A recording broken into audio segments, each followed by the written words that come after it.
Mwangos Nemani Gambange CM Music.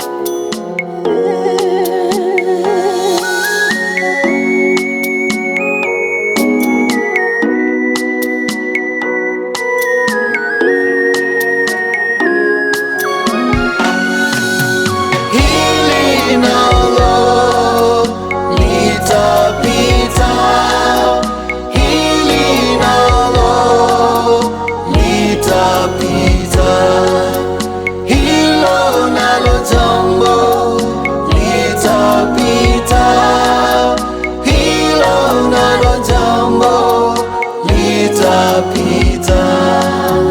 Tumtende Mungu bila kukoma, maana siku zetu zimekwisha. Tumwombe Mungu bila kukoma, maana siku zetu zimekwisha.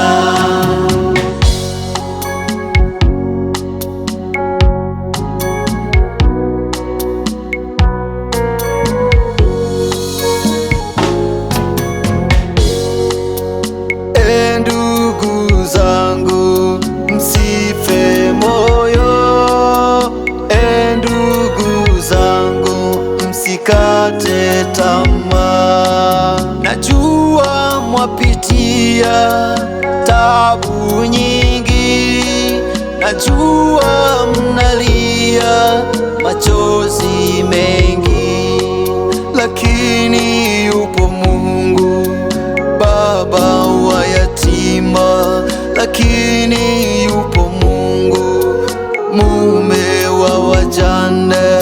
Napiga magoti na kuomba Mungu, napaza sauti na kuomba Yesu, nipe kibali cha kusaidia wasiojiweza na yatima, waliofungwa wafunguliwe,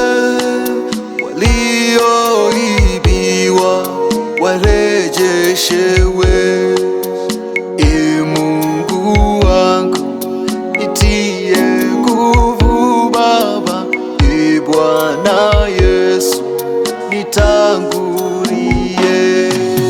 Hili nalo litapita, hili nalo litapita, hilo nalo jambo litapita, hilo nalo jambo litapita. Tumtende Mungu bila kukoma, maana siku zetu zimekwisha. Tumwombe Mungu bila kukoma, maana siku zetu zimekwisha. Kitafakari siku yangu mi kulala mauti kaburini, ni jambo gani jema nililofanya mbele za Mungu wa mbinguni, ambalo litafanya nisamehewe.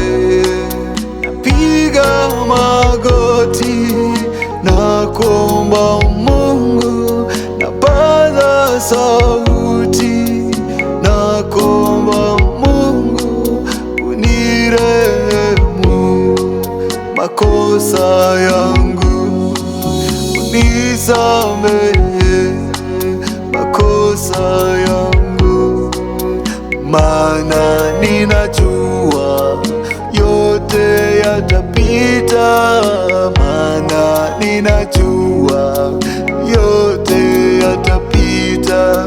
Mitindo ya ulimwengu itapita.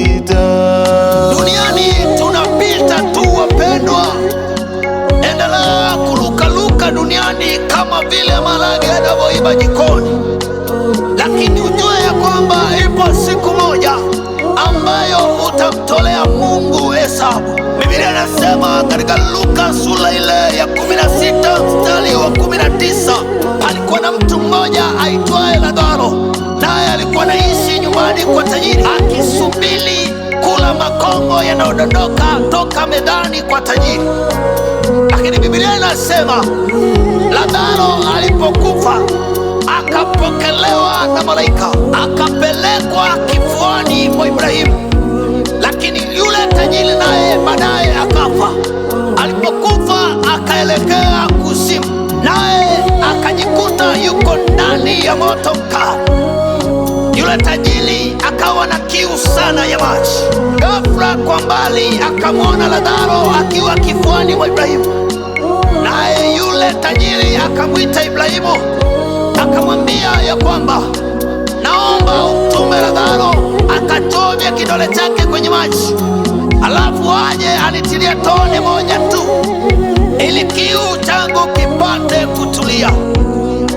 Lakini Ibrahimu akamwambia ya kwamba huko mliko na huku tuliko tumetenganishwa na ukuta katikati. Kwa hiyo angalia sana mali zako zinawanufaisha vipi maskini, zinawanufaisha vipi yatima na wajane, maana ndio ibada ambayo tumeamuliwa na Mungu. Hiyo ndio ibada iliyo njema. Amen. Barikiwa sana watu wa Mungu popote pale mlipo.